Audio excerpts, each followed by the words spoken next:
Troisième apparition. Comme ceux qui aiment assez peu le bon Dieu pour ne vouloir se convertir qu'à la fin de la vie, se préparent au moins un très douloureux purgatoire. Ils n'obtiendront leur pardon qu'à ce terrible prix. Le père Jean Corneille avait un dévouement sincère pour les âmes des défunts. Il avait un grand nombre de pratiques quotidiennes destinées à lui rappeler leurs souvenirs. Outre ses fréquentes prières, il offrait pour elles le saint sacrifice de la messe 4 fois par semaine. Or, pour lui faire connaître le grand soulagement qu'il leur procurait, Dieu permit à plusieurs de ses âmes de lui apparaître, soit pour le remercier, soit pour solliciter ses suffrages. L'apparition du baron Sturton est restée fort connue parmi les fidèles d'Angleterre et elle leur fut une leçon précieuse. Dorothée Arundel en fut témoin et elle l'a raconté dans un petit écrit ainsi conçu. Un jour, ma mère pria le père Corneille d'offrir le saint sacrifice pour son premier mari, le baron Jean Sturton. Il le voulut bien et à l'autel, il resta longtemps en prière. La messe terminée, il raconta qu'il avait eu une vision. Devant lui s'étendait une forêt immense qui n'était que feu et que flamme, et au milieu s'agitait le baron, poussant des cris lamentables, pleurant, s'accusant de la mauvaise vie qu'il avait menée pendant plusieurs années. Surtout, il s'accusait d'avoir été l'un des 47 que l'impie reine Élisabeth avait choisi pour condamner à mort l'innocente reine d'Écosse, Marie Stuart. Après tous ces aveux, le baron s'était écrié « Pitié, pitié pour moi, vous du moins qui êtes mes amis, car la main du Seigneur m'a frappé. » Et il disparut. Le père pleurait beaucoup en racontant cette vision et toute la famille du baron, au nombre de 24 personnes, mêlait ses larmes aux siennes.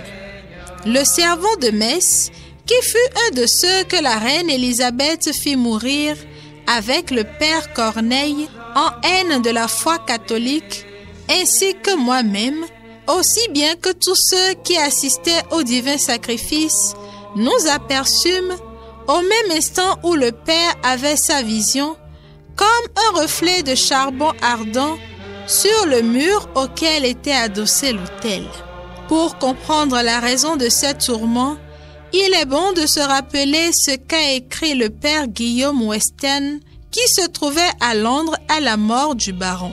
Ce gentilhomme, a-t-il écrit, était un de ceux qui cachaient un prêtre catholique dans leur maison au prix des plus grands dangers et vivaient en protestant, se réservant de mettre ordre à leur conscience au moment de la mort.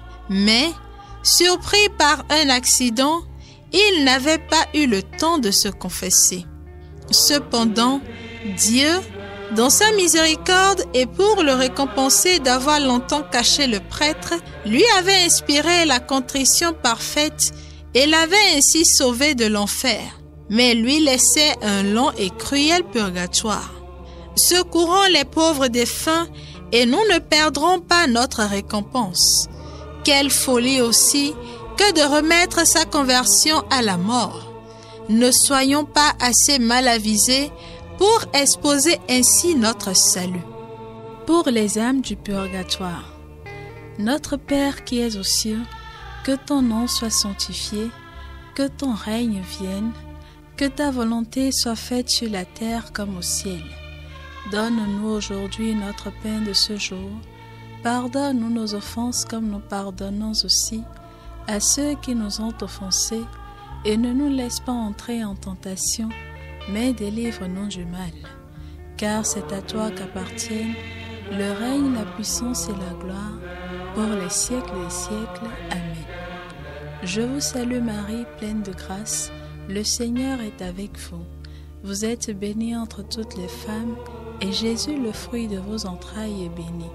Sainte Marie, Mère de Dieu, priez pour nous pauvres pécheurs, maintenant et à l'heure de notre mort. Amen. Gloire au Père et au Fils et au Saint-Esprit, comme il était au commencement, maintenant et toujours, dans les siècles des siècles. Amen. Donne le Seigneur le repos éternel et fais briller sur eux la lumière sans déclin, qu'ils reposent en paix. Amen. Notre-Dame de Montlégion, priez pour nous et délivrez les âmes du purgatoire. Donne-lui le repos.